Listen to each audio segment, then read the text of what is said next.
सूरज एक गरीब आदमी था। अपना घर चलाने और अपने बच्चों का पेट भरने के लिए वो दूसरों के यहाँ मेहनत मजदूरी किया करता था। कई बार उसे पूरे दिन मजदूरी करने के बदले सिर्फ आधे पैसे, फटे पुराने कपड़े और बासी खाना मिल जाता था, जिन्हें वो शाम को अपने गमछे में बांधकर अपने बच्चों के लिए घर ले जाता था। घर में घुसते ही उसकी पत्नी कावेरी बोली, अगर पैसे मिले हो तो दे देना, लड़कियों के लिए गर्म कपड़े लाने हैं। जरा सांस तो लेने दो, कुछ कपड़े मिले हैं, पहना कर देख लो, ये सर्दियाँ तो कट ही जाएंगी। हर बार सर्दियाँ तुम्हारे मिले हुए इन चीथड़ों में ही कट जाती हैं, पता नहीं कभी नए मयस्सर होंगे या नहीं। सूरज ने गमछा खोला और कावेरी से कहा, आज के काम में कपड़ों के साथ साथ एक खाना भी मिला है, मिल बांट कर खा लो, साथ में गुड़ खाकर पानी पी लेना, पेट भर जाएगा। कावेरी ने सूरज से ये भी नहीं पूछा कि तुमने खाना खाया या फिर नहीं, और खाना लेकर अंदर चली गई। ये देखकर सूरज की आंखों में आंसू आ गए। उसने भी सुबह से कुछ नहीं खाया था। बेटियों के खातिर पेट पर पट्टी बांधकर वो दिन रात कमाता रहता। 3 बेटियां होने के बाद एक बेटे की चाह थी, अगर बेटा हो जाए तो घर में कमाने वाला और हो जाएगा। कावेरी की सास दया चिल्लाते हुए बोली, अरे ओ कावेरी, ये सूरज कहाँ चला गया? राखी आ रही है, कुछ पैसों का इंतजाम करके रख ले, लड़कियां ससुराल से आएंगी तो खाली हाथ जाते हुए अच्छी नहीं लगेंगी। कावेरी को ये सुनकर गुस्सा आया, लेकिन वो गुस्सा पीते हुए बोली, अम्मा जानती तो हो इनकी अकेले की जान को कितने झमेले हैं, इस राखी पर शायद कुछ ना हो पाएगा। बहन बेटी को देने से बरकत आती है, लेकिन तुम लोगों के हाथ से तो कुछ छूटता ही नहीं है। कल को जब अपनी 4-4 बेटियां राखी पर आया करेंगी तब पता चलेगा। कावेरी को ये बर्दाश्त न हो सका। वो बोली, अम्मा कहो तो बेटियों के गले में पत्थर बांधकर कुएं में फेंक दूं, उसके बाद ये जो भी कमाएंगे वो आपकी बेटियों को दे देंगे, फिर तो हो जाएगी ना हमारे घर में बरकत। ये तो सोचती नहीं है कि दिन भर गधे की तरह जी तोड़ मेहनत करते हैं, तब जाकर 2 समय का चूल्हा जलता है, और आपको अपनी बेटियों की पड़ी है। बस तुझे तो बोलने का मौका मिलना चाहिए, मना कर दूंगी अपनी बेटियों से, कोई जरूरत नहीं है त्योहार पर आने की। तभी कावेरी की बड़ी बेटी लता स्कूल से रोती हुई आई और बोली, माँ मुझे स्कूल नहीं जाना, मास्टर जी ने मुझे मारा। मास्टर जी ने मारा, लेकिन क्यों? तूने स्कूल का काम पूरा नहीं किया होगा, पूरा दिन खेल में जो ध्यान रहता है। नहीं माँ, काम तो पूरा था, लेकिन मास्टर जी कह रहे थे कि मेरी 2 महीने की फीस जमा नहीं हुई है। हे भगवान, पलक झपकते ही 2 महीने बीत गए और फीस तो इन दोनों की भी बाकी होगी। बोलती हूँ तेरे पिताजी से, कोई ना कोई बंदोबस्त तो करना पड़ेगा। शाम को सूरज के आते ही कावेरी ने फीस की बात की। ये सुनकर सूरज परेशान हो गया। वो सोचने लगा कि तीनों बेटियों की फीस मिलाकर 300 रुपए बैठती है, 100 रुपए मजदूरी के मिलते हैं, फिर 300 रुपए कैसे जुटाऊंगा। रात यूं ही फीस की चिंता में गुजर गई। गांव में सर्कस लगा था। लड़कियां जिद करने लगी कि पिताजी आज हमें सर्कस ले चलो, हमें भी सर्कस देखना है। चलो ना, वैसे ही कहीं जाना नहीं होता। सूरज सबके जिद करने पर उन्हें सर्कस ले गया। सर्कस में जाकर बच्चों ने खूब मजे किए। पहली बार सबके चेहरे पर इस तरह की मुस्कान आई थी, लेकिन सूरज तो अब भी बच्चों की फीस की उलझन में ही पड़ा हुआ था। सर्कस में घूमते घूमते देखा कि एक जगह एक लड़ाकू सांड अच्छे अच्छे सूरमाओं को पटकी दे रहा था। उसे काबू करने वाले को 5000 रुपए का इनाम था। सूरज कावेरी से बोला, सुनो, मैं कोशिश करके देखूं? रहने दो, एक पटकी दे दी तो महीने भर भी सीधे नहीं हो पाओगे। अरे एक बार कोशिश करने में क्या हर्ष है, अगर जीत गया तो बच्चों की फीस चली जाएगी, राखी का त्योहार भी हो जाएगा और तुम्हें भी एक अच्छी सी साड़ी दिलवा दूंगा। कावेरी इतनी सारी कमी पूरी होते देख भला सूरज को कैसे रोकती।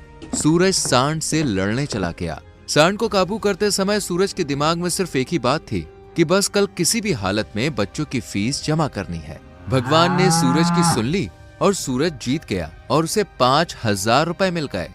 कावेरी, मैं जीत गया, मैं 5000 जीत गया, अब सब कुछ ठीक हो जाएगा। चलो तुम्हें आज एक अच्छी सी साड़ी दिलाता हूँ, फिर हम सब मिलकर गोलगप्पे खाएंगे। सबके सब बहुत खुश थे। इधर दया बैठी हुई सबका इंतजार कर रही थी। उनके घर आती ही दया बोली, आने का समय हो गया तुम्हारा, ये नहीं पता कि मुझे भी भूख लगी होगी, खुद तो चाट पकौड़े खाकर आए होंगे ना, फिर मेरा किसे ख्याल है। क्यों नाराज होती हो अम्मा, बनाती हूँ गरम गरम रोटी। कावेरी दया के लिए रोटी बना ही रही थी कि उसे उल्टियां होने लगी। जरूर सर्कस में कुछ उल्टा सीधा खाकर आई होगी, तभी उल्टी हो रही है। सूरज को भी ऐसा लगा, लेकिन बात तो कुछ और थी। कावेरी फिर से माँ बनने वाली थी। तुम ठीक तो हो ना? कैसे कहूँ? मतलब मैं समझा नहीं। कावेरी पेट की तरफ इशारा करके बोली, इस बार फिर से। इस बार तो उम्मीद है ना कि बेटा ही होगा। डरती हूँ कि कहीं इस बार भी बेटी हुई तो। लता 6 साल की हो गई है, अब बच्चा पैदा करना क्या शोभा देगा? अच्छा तो नहीं लगता, लेकिन बहनों के लिए एक भाई और नाम चलाने के लिए वारिस भी तो हो। बेटा ही होगा इस उम्मीद में 9.5 महीने बीत गए और एक दिन कावेरी की तबीयत खराब होने लगी। सूरज जल्दी से जा और दाई माँ को बुला ला। सूरज गया और दाई माँ को बुला लाया। दाई माँ कावेरी को देखकर बोली, अरे दया, इस बार तो बड़ा मुश्किल है। तीनों बेटियां तो मैंने ही पैदा की थी, लेकिन इस बार बहू को अस्पताल ले जाना पड़ेगा। बच्चा ऑपरेशन से होगा। ऑपरेशन का नाम सुनते ही सूरज के होश उड़ गए, लेकिन कावेरी की जान पर बनी थी, इसलिए अस्पताल जाना जरूरी था। सूरज ने पड़ोस से रिक्शा लिया और कावेरी को सरकारी अस्पताल ले पहुंचा। डॉक्टर साहब, मेरी बीवी बड़ी तकलीफ में है, जल्दी से कुछ करो। डॉक्टर चेक करते हुए बोले, देख, बच्चे की धड़कन कम होती जा रही है, लेकिन हमारे अस्पताल में बच्चे को रखने के लिए मशीन नहीं है, इसलिए तुम इन्हें प्राइवेट अस्पताल में ले जाओ। एकदम से इतना संकट आएगा सूरज ने कभी सोचा भी नहीं था। कावेरी की आंखों से आंसू बहने लगे। तुम चिंता मत करो, हम प्राइवेट अस्पताल चलेंगे, मैं तुम्हें कुछ नहीं होने दूंगा। लेकिन प्राइवेट अस्पताल में जाने के लिए बहुत सारे पैसे चाहिए थे, इसलिए वो कावेरी को अस्पताल में भर्ती करके गांव में जमींदार के पास पहुंचा। बाबूजी, कुछ पैसे उधार मिल जाते तो बहुत मेहरबानी होगी। बीवी पेट से अस्पताल में जिंदगी और मौत से लड़ रही है। कितने चाहिए सूरज? 10,000 चाहिए, मैं आपकी पाई पाई चुका दूंगा। तुम्हारे पिता हमारे बहुत अच्छे मित्र थे, इसलिए दे देता हूँ, लेकिन 2 महीने बाद मुझे मेरा पैसा वापस मिलना चाहिए। आपकी बहुत बहुत मेहरबानी।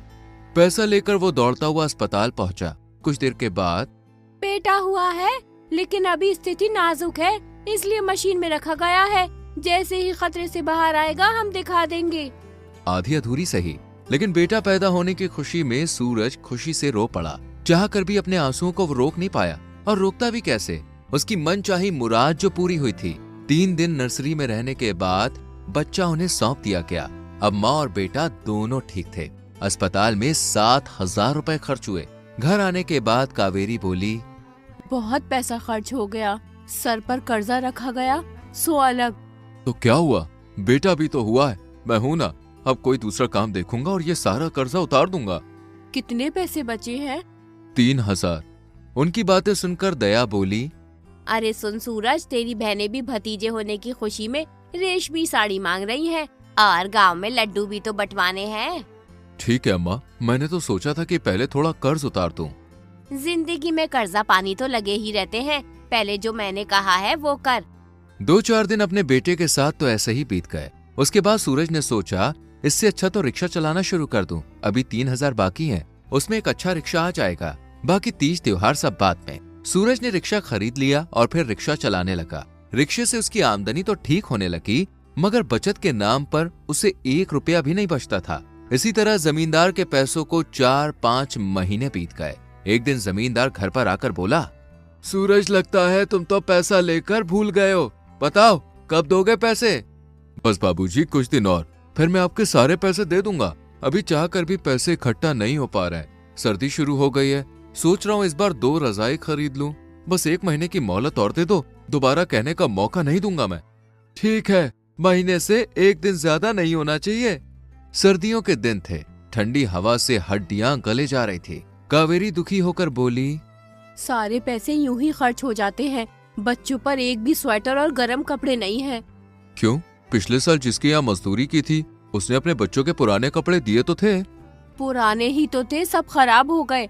जो ठीक थे वो छोटे हो गए। वंश की तो पहली सर्दी है, इसे भी तो गर्म कपड़े चाहिए। कल से इसे बहुत खांसी जुकाम है, हल्का सा बुखार भी है। तवे पर हल्दी भूनकर चटा दो, ठीक हो जाएगा। जब पैसे होंगे स्वेटर और गर्म कपड़े ले आऊंगा। अभी तो पहले जमींदार के पैसे देने हैं, वरना आगे कोई फूटी कौड़ी भी नहीं देगा।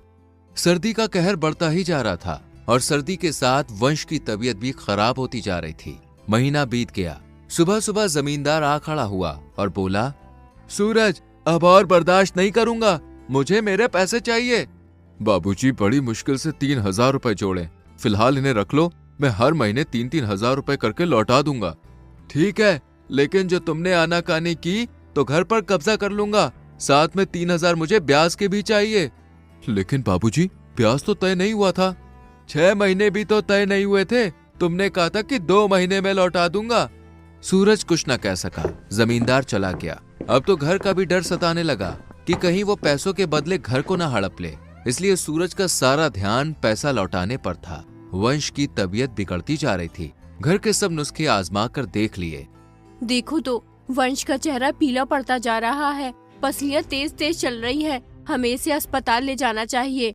लेकिन बच्चे वाले डॉक्टर की फीस बहुत महंगी है, कावेरी गुस्से में रोती हुई बोली। बड़ी मुश्किलों से पाया है हमने वंश को, अगर इसे कुछ हो गया तो। ठीक है, चलो अस्पताल ले चलते हैं। वो दोनों उसे अस्पताल लेकर गए। देखिए, आपके बच्चे को पीलिया हो गया है और निमोनिया भी बहुत ज्यादा है, बच्चे को भर्ती करना पड़ेगा। ठीक है डॉक्टर साहब, आप भर्ती कर दो, लेकिन हमारे बेटे को कुछ नहीं होना चाहिए। ठीक है, मैं पर्चा बना देता हूँ, तुम पैसे जमा करा दो। कितने पैसे डॉक्टर साहब? 2,000 रुपए जमा करा दो। 2,000? इतने पैसे तो नहीं है डॉक्टर साहब। बिना पैसे के इलाज नहीं होगा, ये सरकारी अस्पताल नहीं है। सूरज मजबूर था, 2,000 रुपए उनके पास नहीं थे, इसलिए वो वहां से वंश को एक गांव के डॉक्टर के पास ले आए। अरे, बच्चे की हालत तो बहुत खराब है, मैं अभी दवाई लिख कर देता हूँ, आप जल्दी से ले आइए। कड़कड़ाती ठंड में सूरज अपने बच्चे की जान बचाने के लिए बेतहाशा भागे जा रहा था। वो ठंड में पर्चा लेकर मेडिकल स्टोर पर पहुंचा तो लड़के ने 600 रुपए का बिल बना दिया। लेकिन सूरज के पास तो आज एक भी पैसा नहीं था। 3,000 रुपए जो थे वो उसने जमींदार को दे दिए। वो स्टोर वाले से बोला, भैया तुम दवाई निकाल कर रखो, मेरी जेब में पैसे कम है, मैं अभी पैसे लेकर आता हूँ। सूरज की जमींदार के पास जाने की हिम्मत नहीं थी। वो अपने सभी जानने वालों के पास गया, लेकिन उसे कहीं से भी पैसे नहीं मिले। उसने सभी पड़ोसियों से पैसे मांगे, लेकिन किसी ने भी नहीं दिए। हार कर वो जमींदार के पास गया। पिछला उधार तो चुकाया नहीं और फिर से आ गया उधार मांगने, भाग यहाँ से। सूरज रोता हुआ वापस डॉक्टर के पास गया और बोला, डॉक्टर साहब मेरे पास पैसे नहीं है, आप कुछ भी करके मेरे बच्चे को बचा लो। भाई मैं समाज की सेवा के लिए नहीं बैठा हूँ, 4 पैसे कमाता हूँ तभी मेरे घर का चूल्हा चलता है। फिलहाल रात भर के लिए दवाई दे देता हूँ, कल शहर जाकर सरकारी अस्पताल में जाके भर्ती करा देना। आज सूरज से ज्यादा मजबूर दुनिया में कोई नहीं था। अगर उसके पास ठंड से बचाव के लिए कपड़े होते तो आज उसका बेटा बीमार नहीं होता। कयामत की रात थी, आज तो सबसे ज्यादा ठंड थी। वंश ठंड के मारे थर थर कांप रहा था। कावेरी ने उसे एक फटी सी पुरानी रजाई से ढका हुआ था। अचानक से उसकी कपकपाहट बंद हो गई। कावेरी को लगा कि अब उसे नींद आ गई है, लेकिन किसे पता था कि वो हमेशा के लिए सो गया है। सुबह जब कावेरी की आंखें खुली तो देखा कि वंश की आंखें फटी हुई थी। जैसे ही कावेरी ने उसका चेहरा हिलाकर देखा तो उसकी गर्दन लुढ़क गई। कावेरी की चीख निकल गई। वंश! कावेरी की चीख सुनकर सूरज दौड़ता हुआ आया और वंश को देखकर रो पड़ा। सिर्फ 600 रुपए के कारण एक जीवन खत्म हो गया। ठंड और गरीबी के कारण सूरज अपने बेटे का जीवन नहीं बचा सका। कुछ दिन रो रो कर मातम में गुजर गए। एक दिन, सुनते हो? हाँ कहो। चलो ये घर बेचकर शहर चलते हैं, जो कुछ पैसा आएगा उससे वही कोई अपना रोजगार खोलेंगे। मैं भी कोई काम कर लूंगी, कम से कम जिंदा तो रहेंगे। इस तरह तो पैसे के अभाव में एक एक करके हम सब मारे जाएंगे। सूरज अपने आंसुओं को पोंछता हुआ बोला, ठीक कहा तुमने, सर पर अपनी ना सही किराए की छत तो होगी, शरीर पर ठंड से बचने के लिए गर्म कपड़े तो होंगे। फिर 2-4 दिन बाद वो लोग अपना घर जमींदार को बेचकर शहर चले गए। बहुत पुराने समय की बात है। एक गांव में एक कुशल लोहार रहता था। उसके हाथ हर ऐसी वस्तु को बनाने में सक्षम थे जिसकी कल्पना कोई नहीं कर सकता था। मगर उस गांव के लोग बहुत गरीब थे, जिसकी वजह से लोहार को इतना काम नहीं मिल पाता था। वह स्वयं तो हर तरह की मुसीबत झेलने को तैयार था, पर अपनी पत्नी, जिसका नाम रूपवती था, जो कि बहुत सुंदर थी, जैसी 100 वर्ष में एक बार पैदा होती है, अचानक लोहार के दिमाग में कमाई करने के लिए राजधानी जाने का विचार आया, जहां शायद धनी लोगों को उसकी बनाई चीजों की जरूरत हो सकती थी। अपनी पत्नी से विदा लेते हुए उसने कहा, सुनो रूपवती, मैं 3 वर्ष के लिए प्रदेश जा रहा हूँ। क्या फिर मुलाकात होने तक तुम मुझे याद रखोगी? मेरे साथ विश्वासघात तो नहीं करोगी? रूपवती एक नीला फूल अपने पति को देते हुए बोली, प्रिय, यह फूल लो और इसे संभाल कर रखो। मैं पतिव्रता धर्म का पालन हमेशा करती रहूंगी। तुम कहीं भी क्यों न रहो, कैसे भी यात्रा पर क्यों न गए हो, इतना याद रखो, जब तक ये फूल नहीं मुरझाएगा तुम्हारे प्रति मेरा प्रेम भी नहीं मुरझाएगा।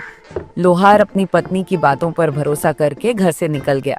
रास्ते में चलते चलते उसे एक चाय की दुकान दिखाई दी। वहाँ अनेक ग्राहकों के बीच उसे 3 ठाटदार कपड़े पहने आदमी नजर आए, जो कुछ खा पी नहीं रहे थे, मौन खड़े हुए थे, मानो उन्हें कोई दुख सता रहा हो। लोहार को देखकर वे इस तरह से घूरने लगे कि वो परेशान हो उठा। अरे भाइयों, आप मुझे ऐसे क्यों देख रहे हो? मैं गरीब जरूर हूँ, मगर ईमानदार आदमी हूँ। इस राजधानी में दूर दराज के गांव से काम ढूंढने आया हूँ। मैं कुशल लोहार हूँ, और जो मुझे काम सौंपेगा वो याद रखेगा कि उसका वास्ता मुझसे पड़ा है। तीनों पुरुषों ने एक दूसरे की तरफ देखा और उनमें से सबसे बड़े ने लोहार से कहा, अरे भाई, हमारी एक एक बात ध्यान से सुनो। हम तीनों राजा सूर्यदेव के वजीर हैं, जिसकी खबर इस चाय वाले को भी नहीं है और होनी भी नहीं चाहिए। हम समय काटने नहीं, बल्कि एक महत्वपूर्ण कार्य करने के लिए बाजारों, चाय खानों और भीड़ भाड़ वाली जगह के चक्कर काट रहे हैं। राजा ने हमें उसके लिए सोने और चांदी का महल बनवाने का हुक्म दिया है। उसने समय पर महल तैयार न करने पर हमें मौत की धमकी दी है। हम बड़ी उलझन में हैं, क्योंकि समय बीतता जा रहा है, लेकिन हम राजधानी में किसी ऐसे कारीगर को नहीं खोज पा रहे जो इतना कठिन कार्य करने को तैयार हो। अगर तुम काम करके हमारी सहायता नहीं कर सकते तो क्या हुआ, कम से कम सलाह तो दे सकते हो। बुद्धिमान वजीरों, खुद किस्मत ने मुझे इस चाय खाने की राह दिखाई है। मुझे आवश्यक सोना चांदी दीजिए और मददगार दीजिए। मैं आपको निश्चित समय पर ऐसा महल तैयार करके दूंगा जैसा आज तक किसी राजा के पास नहीं हुआ। लोहार ने उसी दिन काम शुरू कर दिया। भट्टियां दहकने लगी, हथौड़ों तले मूल्यवान धातु ठनठनाने लगी और चतुर कामगार बड़े कारीगर के निर्देशानुसार काम करते हुए इधर उधर भागने लगे। समय के अनुसार महल बनकर तैयार हो गया। वास्तव में उससे पहले कभी इतने सुंदर भवन ने किसी राजधानी की शोभा नहीं बढ़ाई थी। राजा सूर्यदेव ने जब नया महल देखा तो उसने तुरंत अपने वजीरों का वेतन तिगुना कर दिया। फिर वह बोला, मैं धरती पर ये अलौकिक चमत्कार कर दिखाने वाले कारीगर को देखना चाहता हूँ। लोहार को लाया गया। राजा ने उससे कहा, आज से तुम मेरे घनिष्ठ सलाहकार और दोस्त हुए। मैं चाहता हूँ कि तुम्हारी प्रतिभा और कौशल का उपयोग न तो मेरी प्रजा करे और न ही कोई विदेशी बादशाह। तुम इस सुंदर महल में मेरे पास रहोगे और केवल मेरे लिए काम करोगे। तीनों वजीर लोहार से मन ही मन जलने लगे और अकेले में मिलकर उसे किसी तरह बर्बाद करने की सोचने लगे। एक दिन वजीरों ने राजा के पास जाकर कहा, महाराज, आपका चहेता लोहार जादूगर है। उसने महल किसी जादुई फूल की सहायता से बनाया है और उसी की बदौलत वह आपका कृपा पात्र बन गया है। उस फूल को वह लोगों की नजरों से छिपा कर रखता है। हमें लगता है कि यह दुष्ट आपके प्राण लेने के लिए आपके विरुद्ध कोई षड्यंत्र रच रहा है। तुम मुझसे छिपाकर कौन सा फूल सीने में लगाए रखते हो? अगर अपनी जान बचाना चाहते हो तो सच सच बताओ। लोहार हैरान रह गया कि उसका रहस्य किसने खोला है। उसने न मुरझाने वाला फूल निकालकर राजा सूर्यदेव को अपनी पत्नी तथा उसकी विदाई के समय कही सारी बातें ईमानदारी से बता दी। महाराज, ये फूल मेरी पत्नी के प्रेम की निशानी है। जब मैं घर से आया था तो उसने मुझे जाते समय कहा था कि जब तक यह फूल नहीं मुरझाएगा तब तक मेरा प्रेम तुम्हारे प्रति बना रहेगा। महाराज, यह ढीठ अपने मालिक के सामने झूठ बोलने का साहस कर रहा है। हमें अच्छी तरह से मालूम है कि इसकी पत्नी इसे कब का भूल चुकी है और किसी भी आदमी से खुशी खुशी शादी करने को तैयार बैठी है। दुनिया में ऐसी कोई औरत नहीं है जो धन और उपहार के लालच में न फंस जाए। अगर महाराज आप इजाजत दें तो मैं ये साबित कर सकता हूँ। ठीक है, जब तक तुम कोई सबूत लेकर नहीं आओगे तब तक इस कारीगर को बिना कोई हानि पहुँचाए कैद खाने में रखा जाएगा। पहला वजीर सरपट घोड़ा दौड़ाता उस गांव में पहुंचा जहां लोहार की पत्नी रहती थी। उसने वहां किसी संदिग्ध व्यक्ति से जान पहचान कर ली और उसकी मुट्ठी गर्म करके उसे अपनी योजना बताई। अरे भाई, लोहार की पत्नी जैसी पतिव्रता औरत इस गांव में ही क्या, सारी दुनिया में नहीं मिलेगी। इस मामले में केवल रजिया ही तुम्हारी मदद कर सकती है। वह आदमी बिना कल पर टाले दुष्ट औरत रजिया को वजीर के पास ले आया। वजीर ने सारा किस्सा रजिया को बताया। उसकी सारी बात सुनकर वह बोली, अजनबी, अगर तुम्हारे पास 1000 सरफिया हो तो मैं तुम्हें उस औरत से मिलने के लिए अपनी सारी चालाकी से काम लेने को तैयार हूँ। वजीर ने 1000 अशरफियां रजिया को दे दी। फिर वह लोहार के घर की तरफ चल दी। रजिया कुछ अशरफियां लोहार की पत्नी को देते हुए बोली, बेटी, तुम्हारा पति परदेश की खाक छानता फिर रहा है और शायद तुम्हें भूल भी चुका होगा। ये रकम तुम्हारे छोटे मोटे खर्चों के लिए एक ऐसे भले आदमी ने तुम्हें भिजवाई है जो तुम्हें बहुत प्यार करता है। वह नामी और धनी है और अगर तुम उसे जरा प्रेम से पेश आओ तो वह तुम्हें सोने में पीली कर देगा और सुखी बना देगा। मोसे, उस आदमी को मेरे पास ले आओ। मैं अपना दरवाजा खुला रखूंगी। उसे रास्ता दिखाकर खुद घर चले जाना। मैं उसका वैसे ही स्वागत करूंगी जिसके वह योग्य होगा। रजिया वजीर के पास जाकर बोली, लोहार की बीबी ने रकम रख ली और वह हर बात के लिए तैयार है। आज की शाम तुम उसके साथ बिताओगे। वजीर अपनी सफलता पर बहुत खुश हुआ। जब अंधेरा हुआ तो वजीर लोहार के घर पहुंचा। रूपवती ने मुस्कान और हंसी मजाक के साथ अतिथि का स्वागत किया। उसे चूल्हे के आगे बिठाया और उसके सामने खाना परोस दिया। किंतु वजीर ने पुलकित होकर खाने की तरफ हाथ बढ़ाया ही था कि जोर से दरवाजे खटखटाने की आवाज आई। वजीर ने घबरा कर पूछा, यह क्या हुआ? लोहार की पत्नी को खटखटाहट का कारण भली भांति मालूम था। उसने दिन में ही दरवाजे पर पति का हथौड़ा लटका दिया था और उस समय रात की हवा उसे हिलाकर लकड़ी से टकरा रही थी। किंतु स्त्री ने खुद भी बुरी तरह डरने का दिखावा किया और जल्दी से बोली, आदरणीय अतिथि, यह जरूर मेरा भाई दरवाजा खटखटा रहा होगा। वह ज्यादा देर नहीं रुकेगा। तुम कृपया करके 1 मिनट के लिए पास वाले कमरे में छिप जाओ। वजीर ने दहली लांघी ही थी कि स्त्री ने उसे पीछे से धक्का दे दिया और वह सिर के बल अंधेरे गड्ढे में गिर गया। उसी समय शाही महल बंद लोहार ने नीले फूल को निकालकर देखा।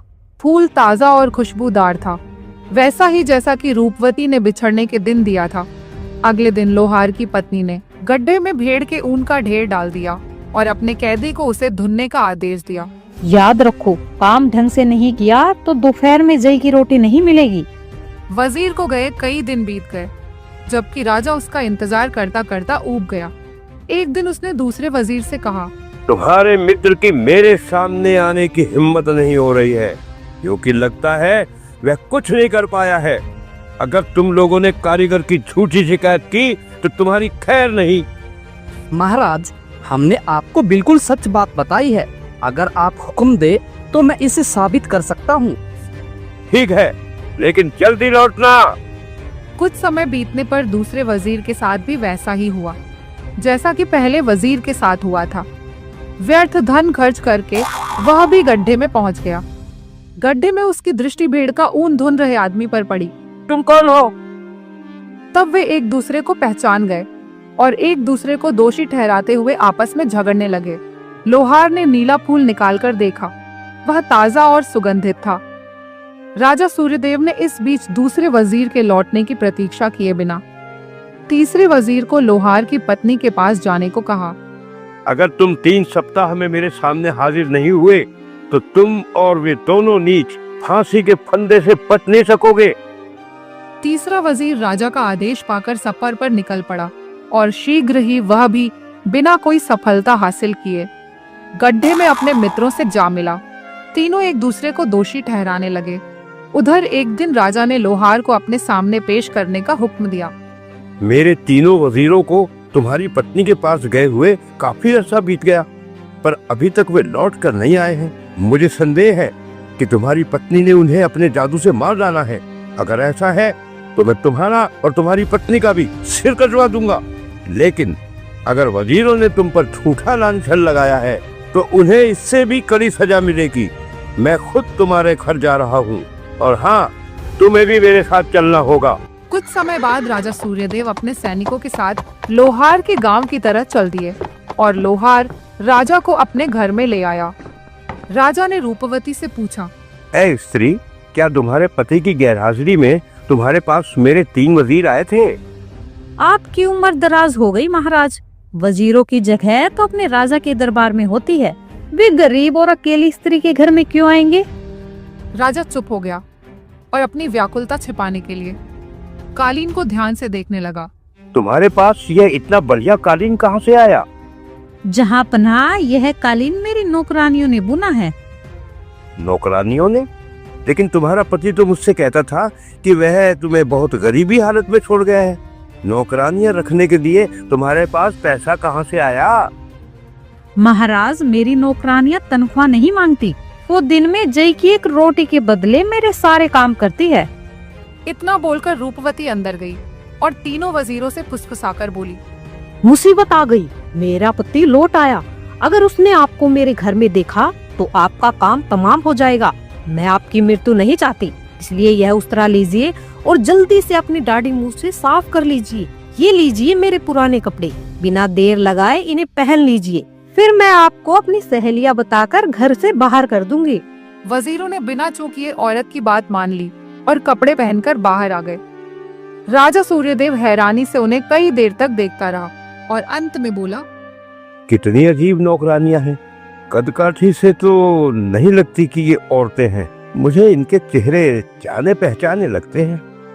महाराज, यही है वो जिन्होंने आपसे मेरी झूठी शिकायत की और मेरी पतिव्रता पत्नी पर लांछन लगाया।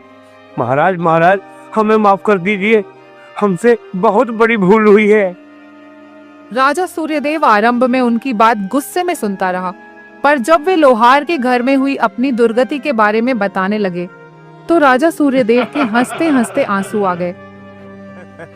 अरसे से मैं इतना दिल खोलकर कभी नहीं हंसा। आज से ये तीनों मूर्ख जिन्हें इस स्त्री ने धोखा दिया और जिन्हें पहले मैं अपने वजीर कहता था, मेरे यहाँ मामूली नौकरों का काम करेंगे। इनसे मैं पूरे महल की साफ सफाई करवाऊंगा और तुम मेरे कुशल कारीगर रहोगे। अपनी पतिव्रता बीवी को लेकर एक सम्मानित अतिथि के रूप में मेरे साथ राजधानी चलोगे। मैं तुम्हारी सेवा और योग्यता के अनुसार तुम्हें बहुत से पुरस्कार दूंगा।